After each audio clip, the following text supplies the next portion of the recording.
Hello? Okay, good. The audio is working. Hello everybody. How are y'all doing? Oh, this one. Welcome to my stream. This is I'm reading Happy Papy, chapters 3 through 4. I'm taking crab off my head. Go sit over there, crab. So yeah, I'm reading chapters 3 through 4, but before that, I had some questions after the stream, so I thought I'd answer them right now. So, one of them is, how did Herobrine get his powers? And I answered in the comments, but pretty much, Herobrine, at least in this story, he was born with his powers. He just, he didn't figure out he had powers until he was like 15 or something, which also has to do with the other question, which is how long was Herobrine evil?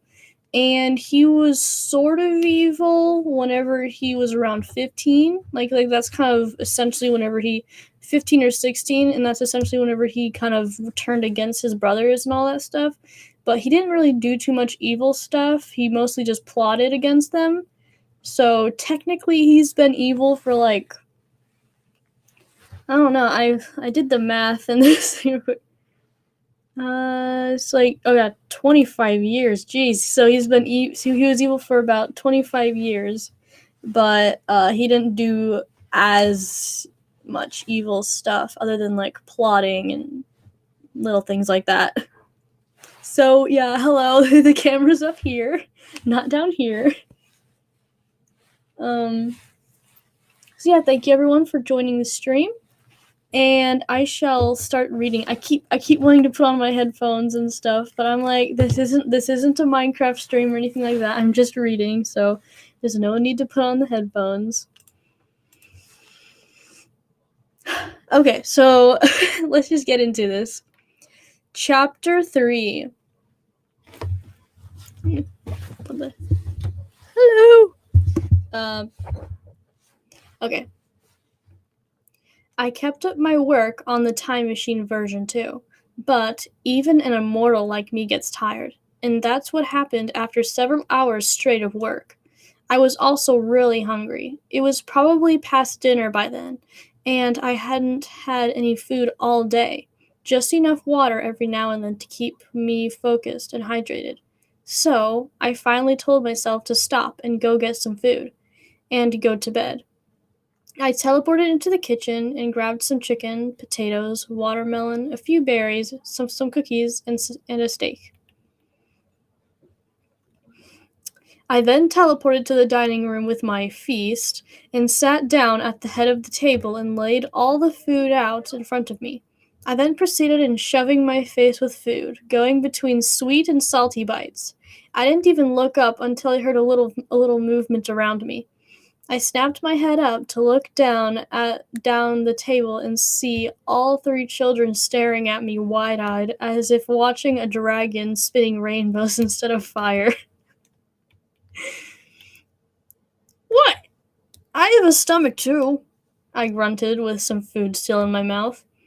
Herobrine, where have you been all day?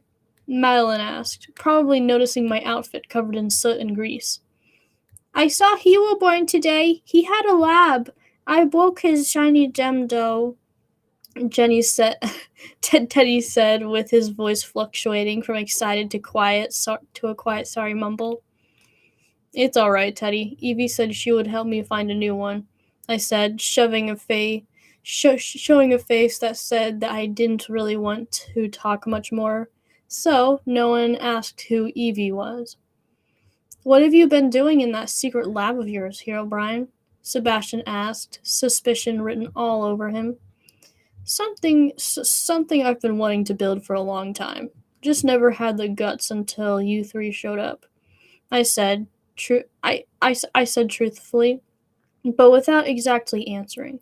Sebastian snickered quietly. You? Chuckles. Not having guts? What kind of crazy invention would make even you scared of it? He laughed a little. It isn't that I'm scared, it's just a hard thing to make possible. Many people even call it impossible. I sighed, huffed. Like what? Time travel? Sebastian laughed. I just kept the same expression on my face. He had no idea that he was correct. All right, so how long are you three planning on staying here? I asked the kids. They all just looked at each other as if talking with their minds. Siblings tend to be able to talk just with their faces. Pretty fascinating. Luckily, I had taught myself at a young age to read faces and body language. Ooh. So sometimes it seemed as if I really could read minds. I was even able to fool many into believing I could read their minds, which just made it easier for me to get information from them because they think I can read their minds. They see it pointless to try to keep secrets. Oh wow. I'm just reacting to my own book here. This is sad. um I could tell Sebastian wanted to leave. In a way, I could tell Sebastian wanted to leave, but in a way, he wanted to stay, but more so he could keep an eye on the secret project I was working on. Madeline didn't exactly understand why her brother had changed his mind, but she herself looked like she was enjoying my castle, and Teddy just gave both of them a pleading look to stay. Oh, can we stay, please? Teddy broke the silence with a plead. I was a little surprised he still wanted to stay, even after me literally on fire. Even after seeing me literally on fire with anger.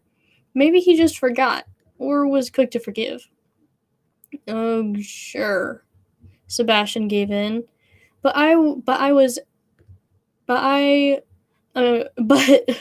yeah, I write differently now than I did back then. I'm trying like on the rhythm of, I don't know, completely different rhythm stuff. But it was acted a bit to try and fool me that he didn't have other reasons to stay. I just decided to let his little secret stay with him. Okay, I don't really care. Just make sure to follow Fred's instructions. I told him. I, t- I told him to make sure you three don't get hurt. So if he says don't go somewhere, that means it is because it's a trap set for anyone who tries to break in. I told all of them, because I knew just about every child would wonder why someone would tell them not to go somewhere. I didn't really have any secret treasures I was hiding anyways. All three nodded a yes, sir, and continued eating their supper I had interrupted.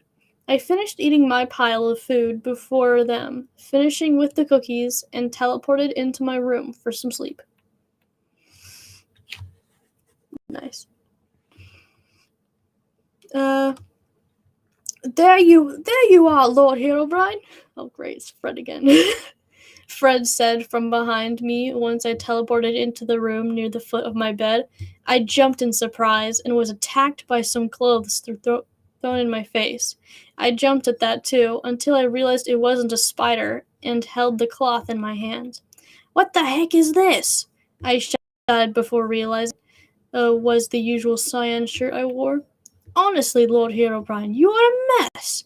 I'm surprised you have lived this long without going between your one pair of pajamas and one pair of day clothes this long. I'm going to leave the room and I want you to change into your day clothes. When you are done, give me the PJs to be washed. At least your day outfit is clean, Fred said with sternness I was certainly not used to. I just looked at him, shocked, while comprehending his words. Then I smiled and even chuckled a little. Geez, Fred, you don't have to mother me. I chuckled. Fred then snapped out of his state and cowered back a bit,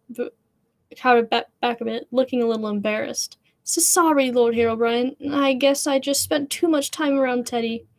He chuckled a little at the last part, bashfully. No, it's alright. I kinda needed it. I guess my clothes really are a mess, I acknowledged. Then Fred teleported out of my room and I made a quick change into my day clothes. Funny how I was now sleeping in my day clothes while my pajamas had been used as my day clothes for the past couple of days. But again, they looked exactly the same, just my pajamas were softer than my day clothes. Man, I was into this exposition stuff. Jeez. Jeez. All tired and just wanting to pass out already, I tossed my dirty PJs out the door, not caring about where they landed, and waddled my way over to my bed. I plopped down on the soft bed and fell asleep before I could even crawl under the blankets. The funny thing is that with these books, I always imagine them in like some animation, and with this scene, I just imagined like the door opening with like a side view, like the door is over here or something, and the clothes just like comes out and it hits like a piglin that's just like walking down the hall in the face. That's how I imagine that scene going. Because he didn't care about the clothes where they went. I don't know. That's just a little back of the mind tip. Every time I read that, I think of that scene. All right, chapter 4. Chapter 3 was actually pretty quick, very quick compared to chapter 1 of my book. I think that usually tends to happen. Like sometimes the first chapter is really long, and then the last chapter is really long. At least with this book, and then a few other ones. The first and the last chapters are the longest, and the rest of them are just kind of eh. I mean, not but they're not as long. But yeah, this one's 2,000, so I figured it'd make up for it. So yeah, on to 2,000. I mean, on to chapter 4. At least, hey, I got that one viewer. How are ya? Don't forget that the whole reason I have this as a live stream is that you guys can comment on the book live, and you can also ask questions if you want. So yeah, that's the reason I've done that. Chapter 4, Happy Papy. You were born? You were born? You were born? You were born? I was slowly woken up by Teddy's slowly growing in volume whispers. What do you want? I grumbled from under my blankets. I must have scooted under them while asleep. You were born? Teddy asked in a normal volume that time, knowing I would. Wait, you were born? Teddy asked in a normal volume, knowing that time. Wait, that time, knowing I was now awake. Jeez, he said it. I grumbled and rolled over to face away from him. After a few quiet moments, I felt divots at the side of my bed and heard the sounds of someone small trying to climb up my tall bed. When I realized he was trying to climb up, I grumbled yet again. Teddy, go off my bed, I want to sleep. I half yawned, but the little boy didn't seem to hear me. He eventually managed to jump up and crawled beside me before sitting on his knees and just looked at me. I felt his gaze burning the back of my head, and I just had to turn around and look at him. My eyes illuminated his face once I looked at him, and he looked a little scared. Oh, what do you want? I asked Teddy with some sternness that would hopefully get him to leave as I propped myself up a little. What do you want? Like that. I had a scary dream, the young boy told me with puppy eyes, as if expecting me to fix his problem. I just raised a tired eyebrow. Yeah, that happens sometimes. You just have to go back to sleep and forget them, I told him. But then I will have it again, he said with a little plead in his eyes. I sighed and rubbed my tired eyes with the hand that wasn't propping me up. Well, what am I supposed to do? I groaned. Teddy just looked at me as if wishing I would come up with a solution. I laid back on my pillow to think. I was still waking up and having a hard time not falling back asleep. I then heard rustling and looked to Teddy to see him laying on his back, not too far from me. Teddy, you need to go back to bed, I told the young boy. Do you want to know my bad dream? Teddy asked me. I sighed with the hopes that once he was done, he would leave. Sure, I sighed. Sure. Sure. I don't know. It started good. Me, Maddie, and Baz and you were playing in the meadow, he started. I just had to interrupt. Wait, why was I in your dream? I asked. Teddy just shrugged. I don't know. Do you not want to be in my dream? He asked with innocence I couldn't dare to wish away. No, it's fine. Just continue, I coaxed. Okay, well, oh my gosh, it's a long paragraph. Oh no. Okay, well, we were playing and then a person showed up. He looked mean. He had shiny gray and black armor on with a scary red mask so I couldn't see his face. He made the meadow darker and it started to rain. I was interrupted by the boy's description of the I was intrigued by the boy's description of the scary person because he sounded so much like someone I had met a long, long time ago. The scary man then walked over to you and you were scared. His sword had your blood on it. I do not know how I knew that though. And then another man showed up. He looked much nicer. He had an old brown shirt and gray pants and was bald with a black beard. I almost jumped I almost jumped at the description, but forced myself not to so I wouldn't interrupt the story. Another man showed up too. He looked just like you, but with bluish purple eyes. I had the same reaction to that character description as well. The two others looked scared for you. Then they looked sad, and then Teddy began to cry, even though I didn't feel too comfortable. I held Teddy's hand to comfort him. It seemed to help. I saw you vanish. You looked sad and scared and happy. I cried when you were all gone. Maddie and Baz cried too. So did the nicer looking man. But the scary man, he laughed evilly. He was an evil man. And I got an accent there.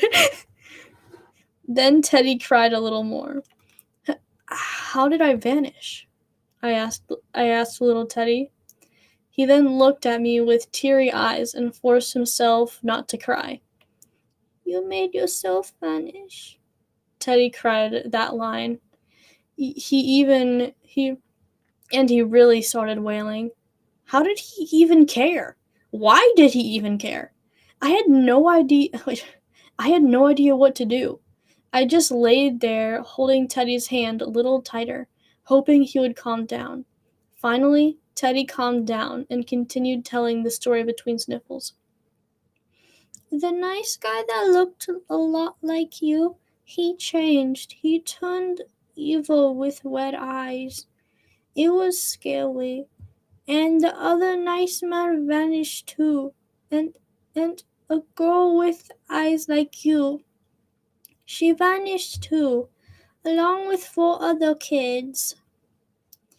Say, some of them looked only a little older than me. They looked so sad. The evil man left.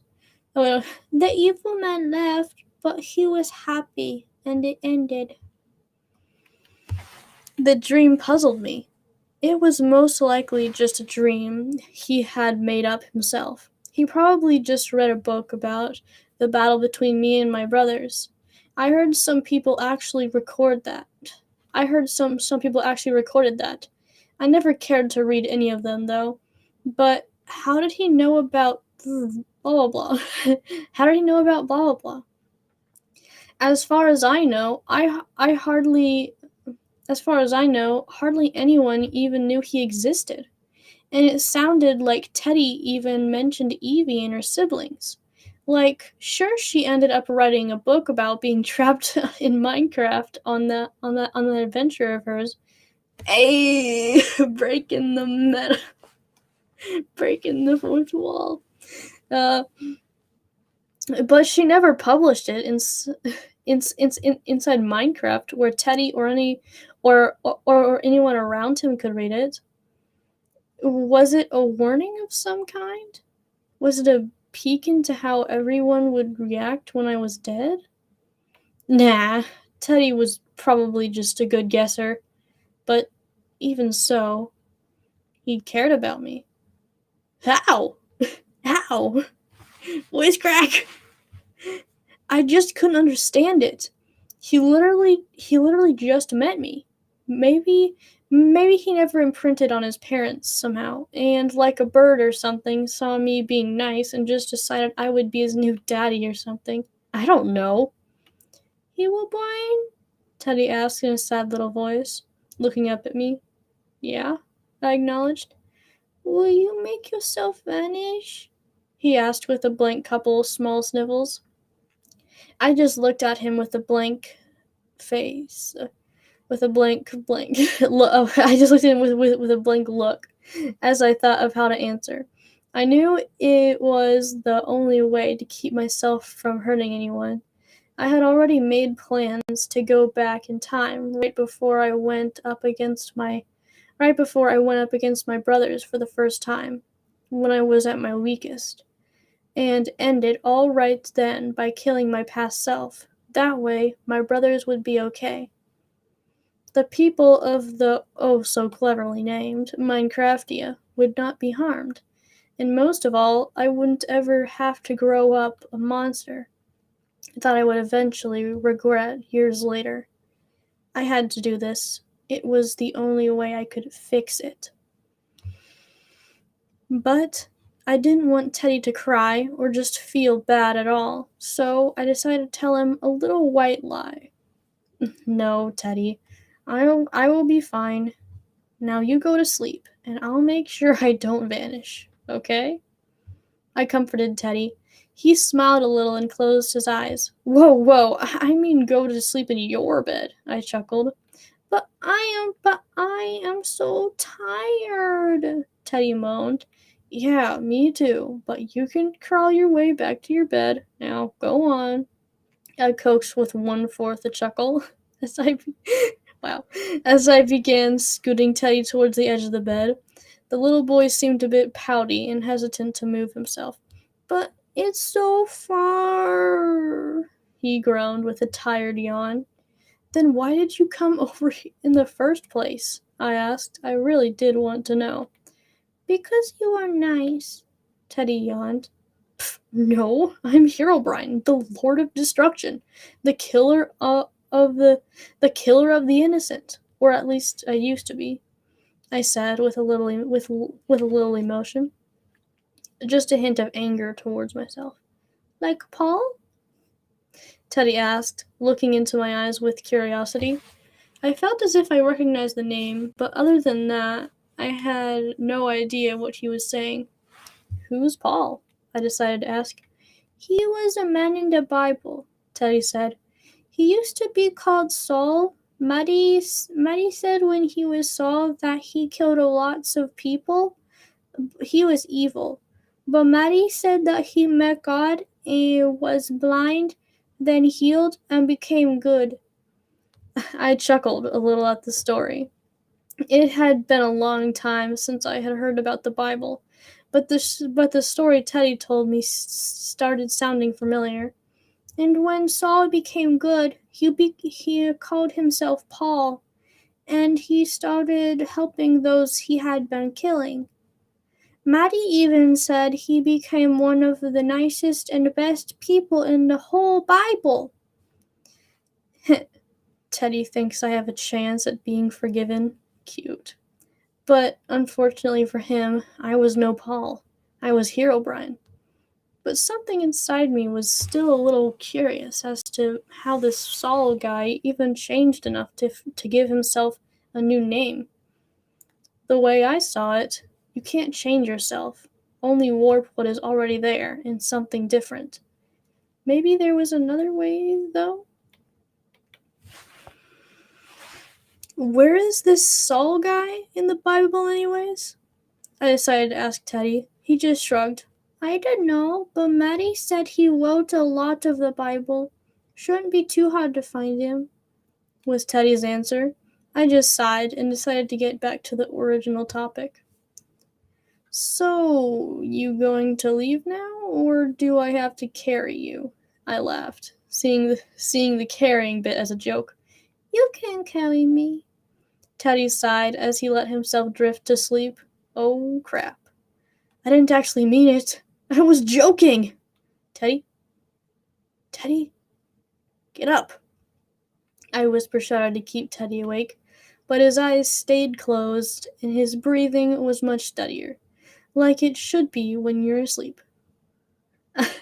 I just growled and rolled out the other side of the bed and walked tiredly all the way around to the side Teddy was on. I then nudged him a little to see if he would wake, but he was sound asleep. Man, he fell asleep quickly.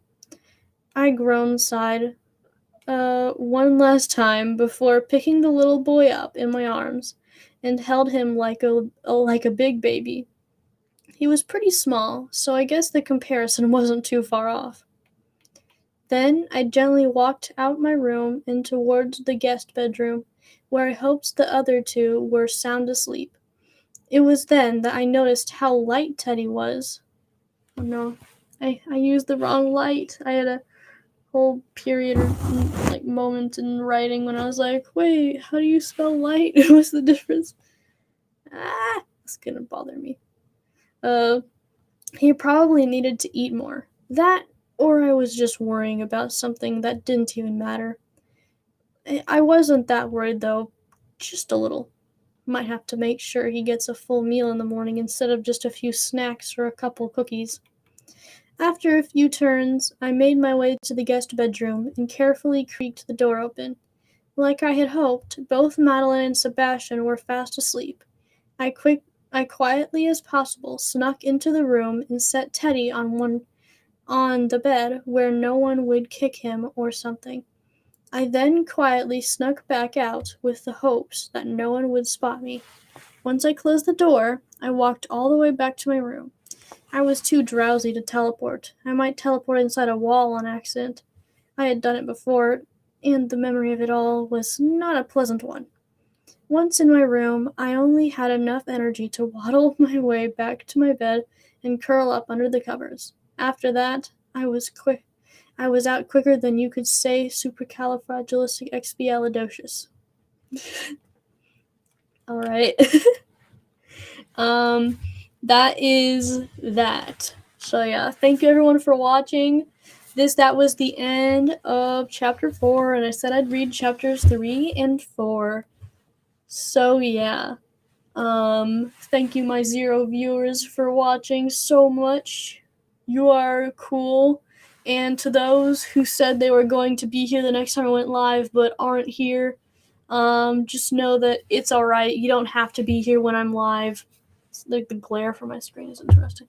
You don't have to be here when I'm live. It's alright. You're free to rewatch it. I just wanted to do the live stream for just in case if anyone has any questions live or, participating in that sort of way, but you don't have to. It's perfectly fine if you just wait until a little later to rewatch it. Like, it'd probably be better than to join in halfway and be like, oh no, I didn't get to start from the beginning, So yeah, I should probably come up with some sort of way of telling people when I'm going to start. I don't really know how to set up anything yet, I forgot what it's called, but one of those things where they have a count. I sort of have a countdown, but I mean a longer countdown that says, hey, on this day at this time, this stream is going to start. I don't have anything like that. I know how to do that for videos, but I don't know if you can do that for streams. So anyway, thank you so much for watching and being here, and I hope you guys enjoy the story. And yeah, we've got a Bible comparison in here. Um, I the thing is, I don't think I had originally planned when I was starting to write this. I don't think I was originally planning to put Paul in, like as like a comparison. But I think I don't exactly remember. Again, I had written this like a whole year ago, pretty much. So I think it was like I just put Paul in there because I was like, oh wow, or maybe I don't know. I don't know. I think I might have, as I was working on it, decided, hey, this would be a good way to kind of teach Herobrine, about the whole forgiving yourself and stuff. Yay! Because that's kind of what it's about. It's about forgiveness, of course. So yeah, thank you everyone for watching again, and I guess I will see you all in the next one. Bye.